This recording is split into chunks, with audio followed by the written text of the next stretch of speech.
Hello, and welcome to my channel. As you can see here, we have a slideshow. I don't know how well you're going to be able to see this, but I will take any excuse to make a slideshow. And also, I need to remember what my talking points are.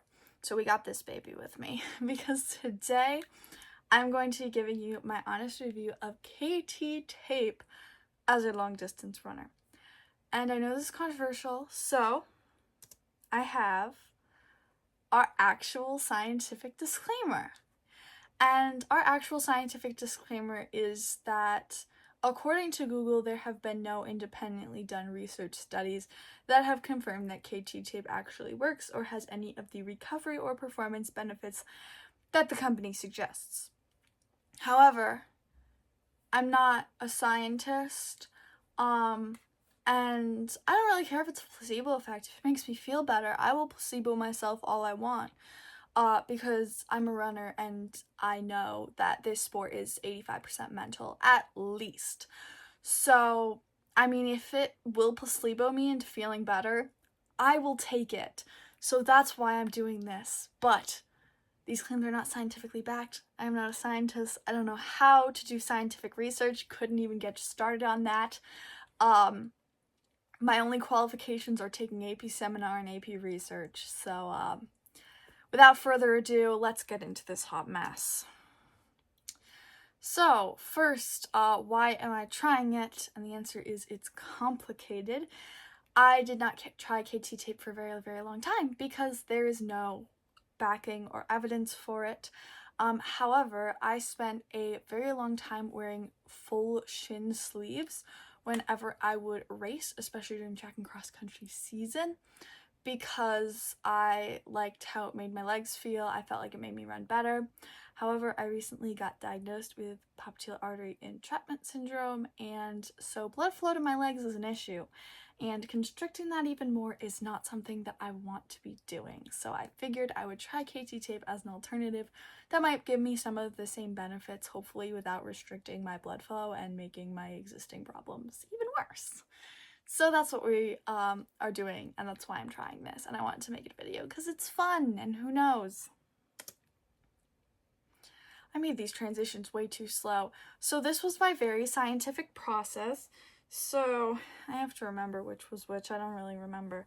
This was without KT tape. This was with KT tape. This was a 21K. For both of them, I did a rest day before and a rest day after.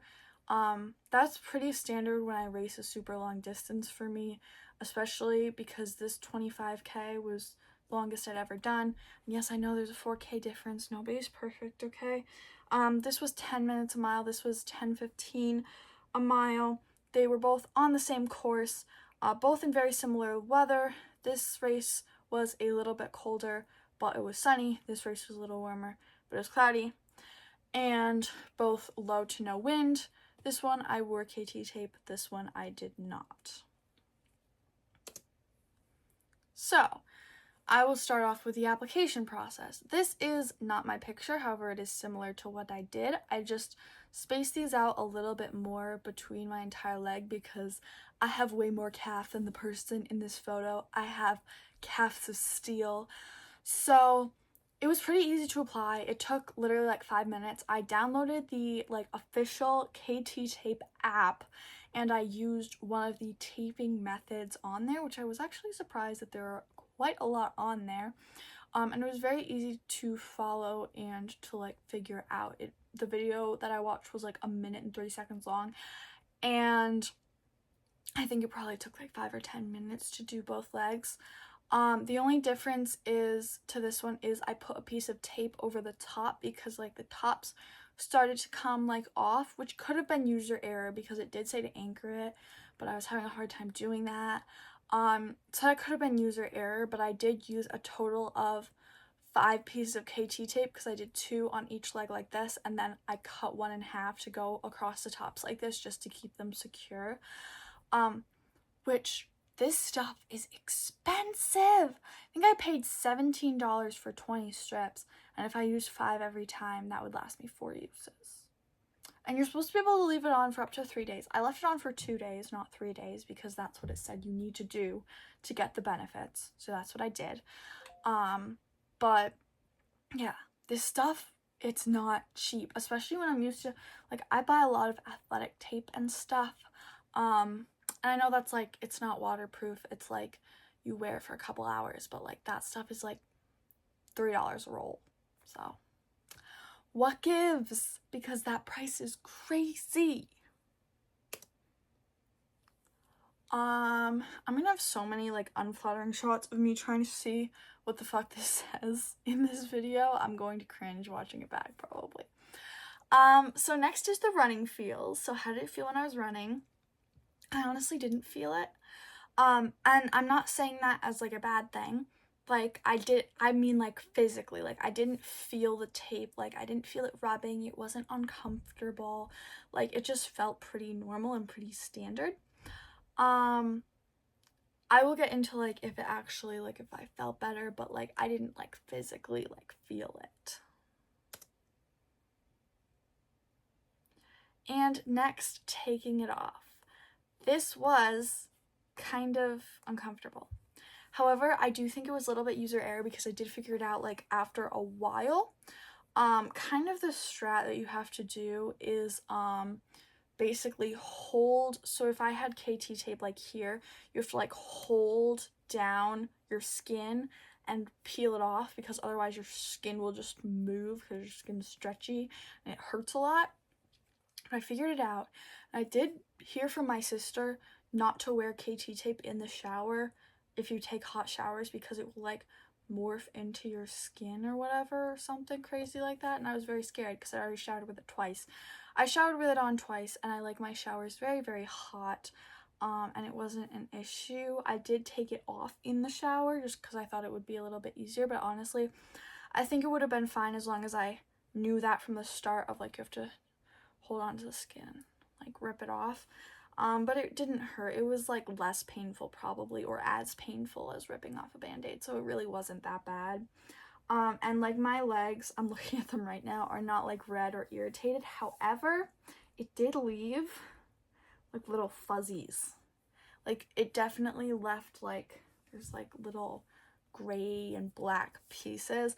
So it did definitely leave like some, like a residue behind, even if it's not like red or inflamed. So that's something to consider, which is kind of annoying. And I could probably use like an exfoliator, but to be honest with you, I just shaved my legs and I don't want to put myself through that much pain. I will just deal with it. So this is results. I feel actually really good for one day post 25K. Honestly, I feel like I felt pretty good during too. Like I knew I was going to take it easier off the gate. That's kind of what I've been doing in these winter races, but I felt good. I don't know. I can't say definitively that it helped me, but I definitely, like, my legs feel like significantly better than they usually do a day after a long run.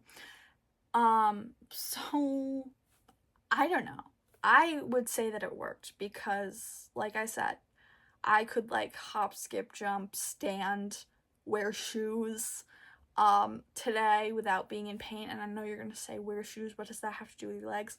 When I say wear shoes, I mean wear heels, because I wear heels every day of my life, but usually I can't the day after a long run, but today I could. So I mean, it's progress. And adequately named, chat, is this a placebo? Because I don't know and I don't care. Okay, if it's a placebo, I don't care. You know, it worked. I feel good. Like, I feel like it helped me. And like I said, running is 85% mental, so if you believe something works, a lot of times it will, even if it has no scientific backing. That being said, this stuff is expensive as crap. So I probably will not be buying the KT tape brand. If I repurchase, I will buy like the ones I saw on Amazon that's like the knockoff KT tape. That's like $8, which is like the same thing. But I feel like I I feel good, and I feel like it helped me at least a little, and any little like helping hand is great, you know, in running. So it's quite possibly a placebo, but like I said, I do not care. I will never care. If it makes me feel 1% better, I will throw money at it. Maybe not that much money though. Also, I probably should have engaged this as a conflict of interest. I did go to a running camp over the summer, and one of the sponsors was KT Tape. The sponsors were LMNT, which I actually do really like, and KT Tape. So that's my conflict of interest. I did not enjoy the summer camp. I was basically starved and alone for a couple of weeks. It was kind of traumatizing. But yeah, I guess I maybe should have disclosed that. There also the DJ there, his name was DJ KT, like KT Tape. So trauma. But yeah, anyways, that's how I feel. I will probably be investing in more of the Amazon Sheep store-bought brand. So would I recommend this? As long as you're like aware that it probably doesn't have any purpose scientifically and is probably just a placebo, then yes, because it made me feel better. And I'm gonna buy, like I said, the cheaper ones on Amazon because it did genuinely make me, I just actually pinched my skin when I closed my laptop, so that's nice. But it did genuinely make me feel like even like 10% better, and even if that is a placebo, those gains are worth it. So yeah, that's my honest review of KT Tape with my very unscientific method. So thank you guys so much for watching, and I'll see y'all later. Bye!